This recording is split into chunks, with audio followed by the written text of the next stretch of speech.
Assalamualaikum warahmatullahi wabarakatuh. Alhamdulillah, wassalatu wassalamu ala rasulillah wa ala alihi wa sahbihi wa man walah, wa la hawla wa la quwwata illa billah. Subhanaka la ilma lana illa ma 'allamtana innaka antal alimul hakim. Allahumma salli wa sallim ala sayyidina Muhammad wa ala ali sayyidina Muhammad, amma ba'd. Puji syukur tidak henti-hentinya selalu kita panjatkan kepada Allah Subhanahu wa taala atas limpahan nikmat dan karunia-Nya. Mudah-mudahan kita semua menjadi hamba Allah yang selalu bersyukur, dan mudah-mudahan segala amal ibadah kita diberikan keikhlasan sehingga ada nilainya di sisi Allah Subhanahu wa taala dan diterima segala amal ibadah kita. Amin ya rabbal alamin. Bismillahirrahmanirrahim. Qala al-muallif rahimahullahu taala wa nafa'ana bihi bi ulumihi wa ulumikum fid dharain amin bila an qala. Rasulullah sallallahu alaihi wasallam bersabda, inna du'a mukhul ibadah wa silahul mu'min wa nurus samawati wal ardi wa inna man la yas'alullaha yaghdabu alaih. Wa qala ta'ala ud'uni astajibu lakum. Ini hadis dan firman Allah Subhanahu wa taala menjelaskan bahwasanya kita diperintahkan untuk berdoa. Kita diperintahkan untuk memohon kepada Allah Subhanahu wa taala, ud'uni astajibu lakum. Mintalah kata Allah kepadaku, maka aku akan kabulkan, akan aku penuhi kata Allah permintaan kalian. Doa adalah mukhul ibadah, adalah otaknya ibadah dan senjatanya orang yang beriman. Jadi manusia dianjurkan oleh Allah Subhanahu wa taala, mereka orang-orang yang beriman kepada Allah Subhanahu wa taala, untuk selalu tidak lepas daripada berdoa, memohon kepada Allah Subhanahu wa taala. Dan kita tidak tahu rahasia Allah Subhanahu wa taala. Allah Subhanahu wa taala memberikan yang terbaik untuk hambanya. Barangkali seseorang itu berdoa, memohon sudah berpuluh-puluh tahun baru diijabahi oleh Allah Subhanahu wa taala. Ada yang berdoa, dia mintanya A tapi Allah beri B. Kenapa? Karena Allah lebih tahu orang ini kalau dikabulkan yang A, maka justru akan berdampak negatif kepada orang tersebut. Maka Allah alihkan kepada yang lebih bermanfaat, yang lebih maslahat kepada orang tersebut yang berdoa dan memohon kepada Allah Subhanahu wa ta'ala. Bahkan kita ingat cerita Al-Imam Ahmad bin Hanbal radhiyallahu anhu, yang mana beliau itu bingung, heran waktu bangun dari tidur, tiba-tiba hati beliau itu, orang besar, Imam Ahmad bin Hanbal, murid daripada Imam Syafi'i. Kenapa hatiku ini, kata Imam Ahmad bin Hanbal, pas aku bangun tidur ingin pergi ke suatu tempat, padahal tempat itu aku tidak tahu, wilayah itu aku tidak pernah datangi tempat itu. Tapi tiba-tiba aku bangun tidur ingin pergi ke situ. Akhirnya pergilah Imam Ahmad bin Hanbal radhiyallahu anhu ke tempat tersebut. Yang namanya beliau tidak tahu tempat itu, ya seperti orang bingung karena tidak tahu ini tempat ini di mana jalannya, menuju kemana. Akhirnya di situ ada musola, ada langgar bahasa kita itu. Beliau singgah di situ. Dilihat oleh seorang penjual roti, kenapa orang itu seperti kebingungan mencari tempat, kayaknya tidak jalan, kemana mau pergi tidak tahu. Akhirnya diajak oleh orang penjual roti ini ke rumahnya. Ya fulan, apakah engkau mau singgah ke rumahku? Aku lihat engkau itu seperti kebingungan mencari alamat, tapi engkau tidak tahu alamatnya. Mau pergi kemana engkau? Kata Imam Ahmad bin Hambal, aku tidak tahu mau pergi kemana, tapi aku heran. Waktu aku bangun dari tidur, tiba-tiba hatiku itu ingin pergi ke tempat ini. Akhirnya kata penjual roti itu tadi, biar ikutlah ke rumahku. Dibawa ke rumahnya. Sampai di rumahnya, Imam Ahmad bin Hambal ini menyaksikan si penjual roti itu dia sambil menggiling rotinya, sambil berzikir kepada Allah Subhanahu wa taala. Jadi sambil mengulah wadai, sambil pembacaan berzikir. Diperhatikan terus oleh Imam Ahmad bin Hambal radhiyallahu anhu. Akhirnya ditanya sama Imam Ahmad, ya fulan, apa yang kau rasakan? Engkau itu aku lihat, aku perhatikan sambil bekerja, sambil berzikir kepada Allah Subhanahu wa taala. Akhirnya si penjual roti ini dia menjawab, aku tidak ada suatu permohonan kepada Allah Subhanahu wa taala kecuali permohonanku itu dikabulkan oleh Allah. Aku tidak ada suatu permintaan kecuali permintaanku itu dikabulkan oleh Allah. Kecuali ada satu, kata penjual roti ini, sampai sekarang aku itu berdoa minta kepada Allah Subhanahu wa taala belum dikabulkan sama Allah. Kemudian ditanya sama Imam Ahmad bin Hambal, apa itu yang kau minta yang belum? Tidak mengatakan, ini orang lembah adab lah, kadang memandahkan kada dikabulkan, belum, kata-katanya belum. Nah itu beradab. Katanya kada dikabulkan, belum dikabul, beda kan belum sama kada. Belum dikabulkan. Akhirnya penjual roti itu dia menjawab, aku itu berdoa minta sama Allah, menangis setiap malam, ingin sekali bertemu dengan orang alim, orang yang luar biasa dekat dengan Allah Subhanahu wa taala. Aku berdoa ingin dipertemukan dengan beliau. Siapa itu? Kata Imam Ahmad bin Hambal, yaitu seorang imam yang bernama Imam Ahmad bin Hambal. Bertakbir sampai Imam Ahmad bin Hambal, ternyata aku itu bangun dari tidur, hatiku itu ingin pergi ke sini, itu gara-gara hanya ingin mengabulkan hajatku. Coba bayangkan, yang menggerakkan hati manusia siapa? Allah Subhanahu wa taala. Si penjual roti ini tidak perlu jauh-jauh dia datang, ya kan, menemui Imam Ahmad bin Hambal. Akhirnya beliau sendiri datang bertemu dengan si penjual roti, yang mana dia selalu berzikir kepada Allah Subhanahu wa taala.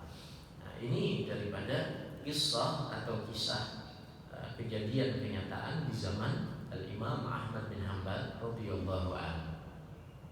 Bahkan di kitab An-Nawadir itu ada cerita seorang yang memiliki keistimewaan, dokter spesialis itu yang berada di negeri Suriah, di negeri Syam. Dia luar biasa ingin pergi mengadakan seminar, ternyata pesawatnya itu tidak bisa mendarat. Akhirnya mendarat di tempat darurat. Ternyata di situ sudah kampung, bahasa kita itu kumuh lah, pedesaan gitu. Anak menelpon kadang kawa, anak apa kadang kawa. Akhirnya si tabib atau dokter ini dia singgah ke rumah. Ada seseorang di situ, rumahnya sederhana. Ternyata di dalam rumah itu ada seorang nenek dan satu orang cucunya di situ. Akhirnya dia ketuk pintu, dia masuk, dipersilahkan untuk bernaung di rumahnya tadi. Ditanya, kenapa engkau sampai mendarat di sini? Dia ceritakan, tadi pesawat itu tidak bisa terbang karena cuaca buruk. Nah kami terpaksa singgah di sini. Kemudian si nenek itu meneruskan pekerjaannya. Dia lihat si nenek itu dia ibadah kepada Allah, dia sholat, dia berzikir, dia bersolawat. Dia dengar oleh si tabib, yaitu dokter yang spesialis yang luar biasa ini dari negeri Suriah itu tadi. Akhirnya apa yang terjadi? Dia lihat ada seorang anak terbaring di situ, tidak bisa ngapa-ngapain, lumpuh, tidak bisa bergerak. Akhirnya si dokter ini dia tanya kepada nenek itu tadi, ini kenapa dia ini? Akhirnya nenek itu menangis, meneteskan air mata. Ini cucuku, orang tuanya sudah meninggal dunia. ibunya sudah tidak ada, ayahnya juga tidak ada. Kenapa dia berbaring di sini? Ya itu dia ada penyakit, nggak bisa jalan dan sekujur tubuhnya itu lumpuh. Kemudian si nenek ini sambil menangis, dia mengatakan, aku itu selalu berdoa kepada Allah Subhanahu wa Ta'ala, semoga dipertemukan dengan seorang dokter dari Suriah. Tapi apalah daya, aku ini orang miskin, tidak punya apa-apa. Kemudian si dokter ini terharu, siapa yang Anda maksud? Dokter Fulan bin Fulan. Terkejutlah dokter itu, ternyata ya Allah, wahai nenek, kamu tahu ternyata pesawat ini tidak bisa terbang, tidak bisa melanjutkan perjalanan itu hanya karena ingin mengabulkan doa. Nah, coba bayangkan, ada jauh-jauh mendatangi dokter, datang seorang dokternya. Nah ini berkat doa, minta terus kepada Allah Subhanahu wa Ta'ala, dan Allah tidak akan mengecewakan hambanya selama hambanya itu terus berusaha dan berdoa dan meminta kepada Allah Subhanahu wa Ta'ala. Jadi kita tidak tahu rahasia Allah Subhanahu wa Ta'ala. Yang jelas orang yang berbuat kebaikan, orang yang berbuat ihsan atau hasanat, itu pasti akan dibalas oleh Allah Subhanahu wa Ta'ala. Dan kita tidak tahu balasan Allah Subhanahu wa Ta'ala itu dari mana-mana, kita tidak tahu. Jaza ihsan bi ihsan. Nah di sini dijelaskan doa adalah otaknya ibadah, senjatanya orang mukmin, cahaya langit dan bumi. Nah, bahkan dikatakan barang siapa enggan berdoa maka Allah akan murka kepadanya. Kenapa ini? Seakan-akan apa? Dia merasa dirinya itu tidak perlu dengan Allah Subhanahu wa Ta'ala.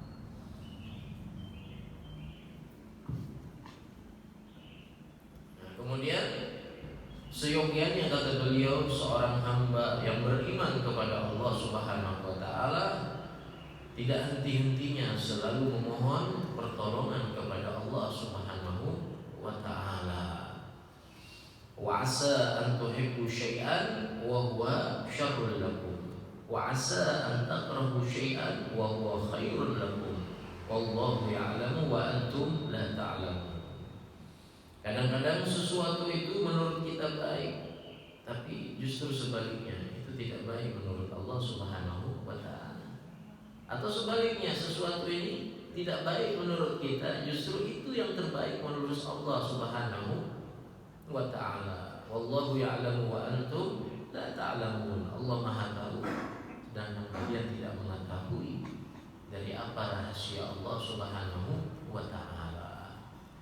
Turun hujan, ya Allah, hujan sudah bersiap sudah anak pulang ke saruan pengantinan misalnya, ya Allah, pemamainya aku sudah uyuh bersiap-siap, ada jadi pulang ya kan, hujannya lambat benar, pemamai datang seikung, sabar pian, apanya sabar diam, aku uyuh benar sudah, baksi sudah, ya Allah.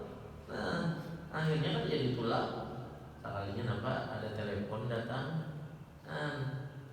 yang maambil tadi terbalik mobilnya, jangan nyobian memaksakan 4 lawan sidin tadi apa? Terbalik jawab ya.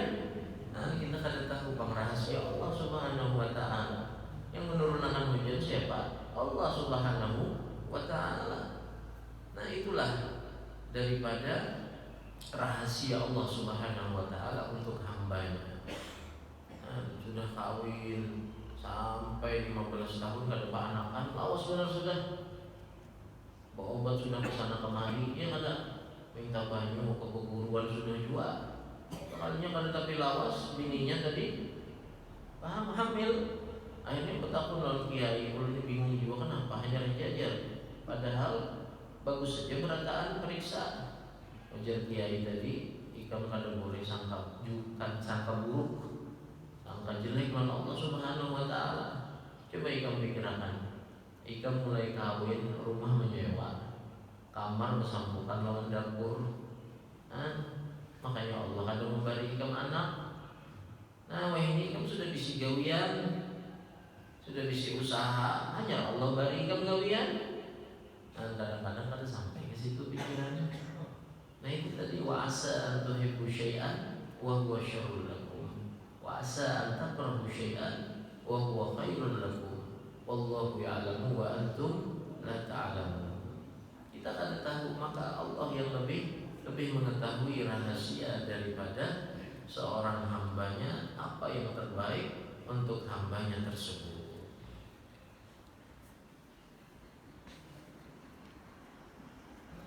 Kemudian Allah Subhanahu wa taala berfirman, "Wa nazzalna 'alaikal kitaba tibyanan likulli syai'in wa hudan wa rahmatan wa busyra lil muslimin."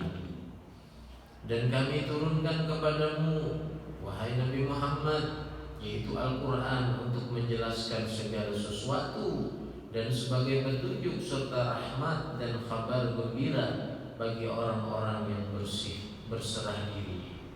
Jadi Al-Quran, hadis, nah itu semuanya pedoman dalam hidup kita, sandaran dalam hidup kita untuk selamat dunia dan akhirat.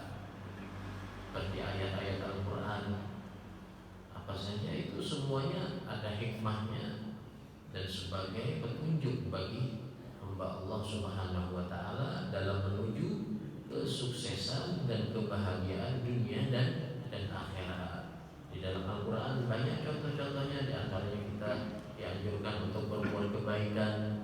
Dalam Al-Quran kita dianjurkan untuk selalu ingat kepada Allah Subhanahu wa taala. Di dalam Al-Quran kita dianjurkan untuk beramal soleh. Nah itu semuanya kalau kita amalkan maka akan selamat di dunia wal akhirah. Dan juga hadis Nabi Muhammad SAW, kenapa? Karena tidak ada yang keluar dari mulut Rasulullah kecuali wahyu dari Allah Subhanahu wa taala. Wa ma yantiqu 'anil hawa in huwa illa wahyu yuha. Tidak keluar dari mulut Nabi Muhammad SAW kecuali adalah wahyu dari Allah Subhanahu wa taala. Kemudian di sini dikatakan Allahumma inni as'aluka fi'lal khairat wa tarkal munkarat wa hubbal masakin. Fa idza aradta bi'ibadika fitnah faqbidni ilaika ghairu maftunin. Nah ini diantaranya doa yang dipanjatkan oleh seorang hamba kepada Allah Subhanahu wa taala. Ya Allah, aku memohon kepadamu perbuatan fi'lal khairat wa tarkil munkarat, dan meninggalkan sesuatu yang mungkar dan mencintai fakir miskin. Wa idza aradta bi'ibadika fitnatan faqbidni ilaika ghairu mafqud. Nah, ini juga doa yang dipanjatkan oleh Nabi kita Nabi Muhammad SAW. Jadi artinya apa? Ya Allah, kalau hidupku ini menambahi dosa aja, membawa fitnah, lebih baik mati aja. Nah, itu bahasa kasarnya nada itu. Kenapa? Karena membanyakin dosa aja lagi. Nah, tapi pun orang cinta dunianya kadang itu berdoa panjangkan umur. Kayak lagi dulu mati ya. Nah, nya kadang memikirkan apa yang akan terjadi setelah kematian. Yang ingin pikirkan itu hanya kayak apa hidup di dunia nyaman, hidup di dunia kawa memuasakan hawa nafsunya, hidup di dunia kawa hidup mewah.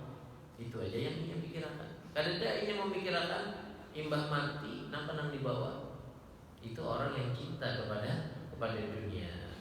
Tapi kita lihat bagaimana doa Nabi kita Nabi Muhammad SAW. Ya Allah, kalau hidup ini membanyakin dosanya, lebih baik mati aja. Tapi kalau hidup ini untuk menambah pahala, untuk berbuat baik, untuk amal soleh, maka panjangkanlah umur ya Allah. Nah ini diantara doa Nabi kita Nabi Muhammad SAW. Yang jelas Tidak ada perbuatan baik yang namanya sia-sia.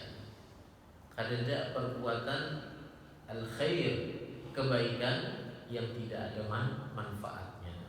Kita berbuat suatu kebaikan, apapun kebaikan itu pasti ada jaza dari Allah Subhanahu wa taala. Faman ya'mal mithqala dzarratin khairan yarah wa man ya'mal mithqala dzarratin syarran yarah. Sekecil biji dzarrah. Ya tahu lah biji dzarrah itu. Kada kelihatan lawan apa kecuali pakai mikroskop, kaca pembesar, hanya kelihatan. Nah, di situ akan dibalas oleh Allah Subhanahu wa taala. Sebaliknya juga perbuatan jahat, perbuatan jelek juga ada imbalannya, ada balasannya. Ini dalam Al-Qur'an sudah dijelaskan oleh Allah Subhanahu wa taala. Jadi jangan khawatir, bagi orang-orang yang berbuat kebaikan itu pasti ada balasan dari Allah Subhanahu wa taala. Kadang-kadang kita berbuat baik kepada si A.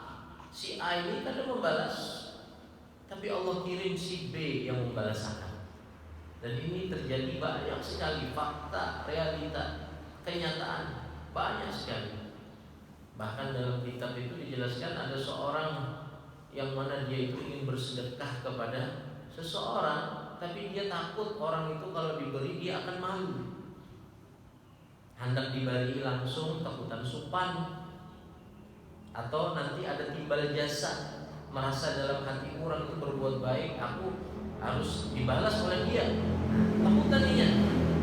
Tapi dia tahu kayak apa kehidupan orang itu tadi, yang mana hidupnya itu dalam keadaan sakit-sakitan. Dia selalu setiap harinya mengkonsumsi obat. Dia setiap hari harus minum obat untuk kesembuhan dirinya. Kalau kada minum obat itu, maka dia akan lemah badannya.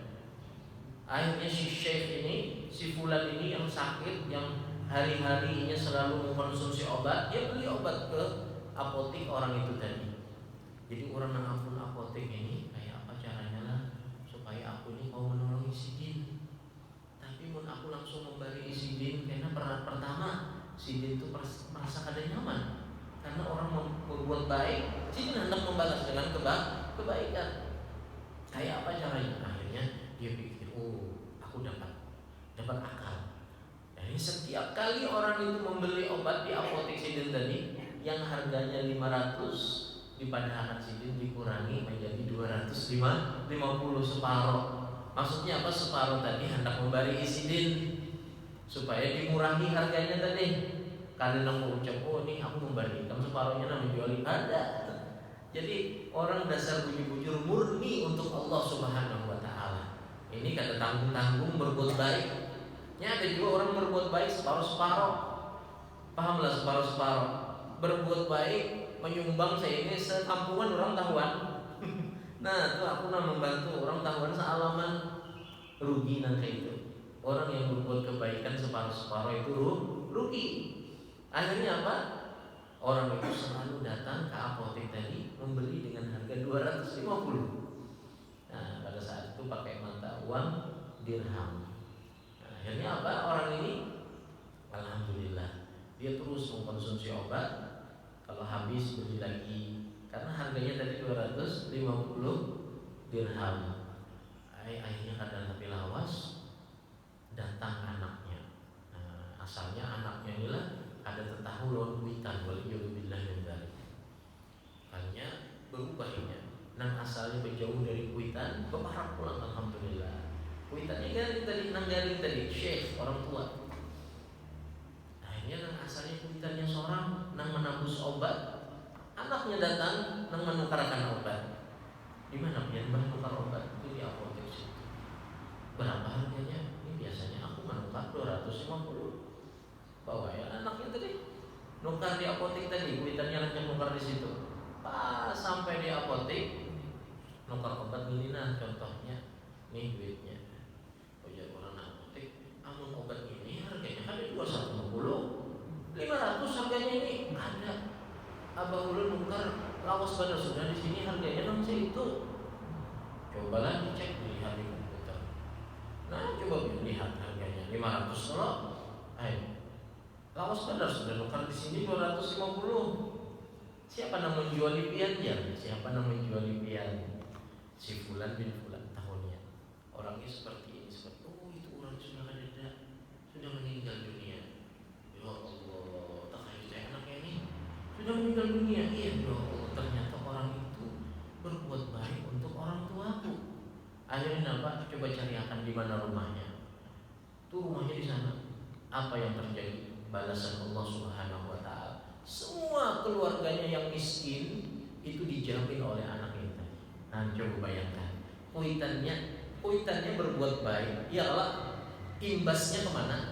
Imbasnya ke keluarganya. Itu balasan Allah Subhanahu wa taala untuk seorang hamba yang berbuat kebaikan. Jadi jangan khawatir, janji Allah Subhanahu wa taala itu tidak akan meleset. Apa yang difirmankan oleh Allah, apa yang disabdakan oleh Nabi Muhammad SAW itu sedikit pun tidak ada yang meleset. Pasti akan terjadi. Nah, ini orang berbuat kebaikan, kuitannya sekalinya siapa?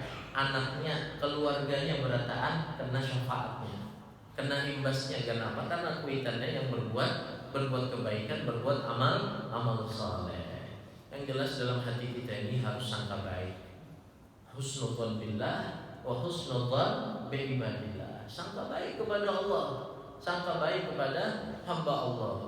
Dimanapun kita berada, dalam kondisi apapun, sangka baik terus kepada Allah Subhanahu wa taala dan kepada hamba Allah Subhanahu wa taala. Dengan sangka baik tadi akan dijadikan baik oleh Allah Subhanahu wa taala berataan.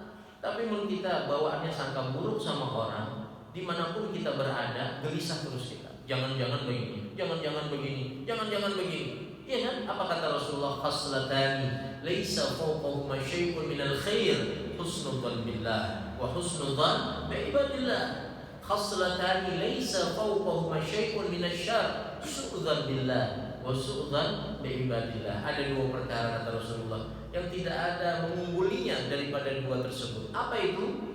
Husnudzan billah wa husnudzan bi ibadillah. Ada dua perkara lagi yang tidak ada menandingi daripada keburukannya. Apa itu? Su'udzan billah wa su'udzan bi ibadillah. Sangka jelek kepada Allah dan sangka jelek, sangka buruk kepada hamba Allah. Dalam kitab Fawaidul Mukhtarah itu coba kita lihat. Bayangkan gara-gara seorang itu tadi sangka baik, akhirnya sesuatu yang kada baik dijadikan baik oleh Allah Subhanahu wa taala.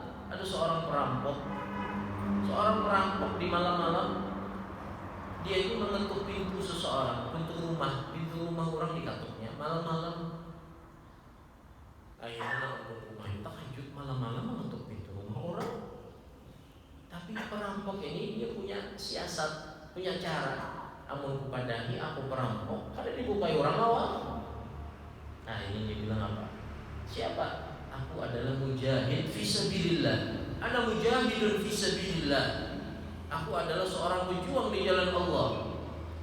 Dan ampun rumah, orangnya selalu sangka baik kepada siapapun. Mendengar itu mujahid fisabilillah, hancap, dibukainya lawang. Wah, dan Nabi itu pejuang di jalan Allah, bukai lawang. Padahal tengah malam, bayangkan. Tapi orang karena husnudzannya sama Allah Subhanahu wa taala, husnudzannya kepada hamba Allah Subhanahu wa taala, dibukai lawang.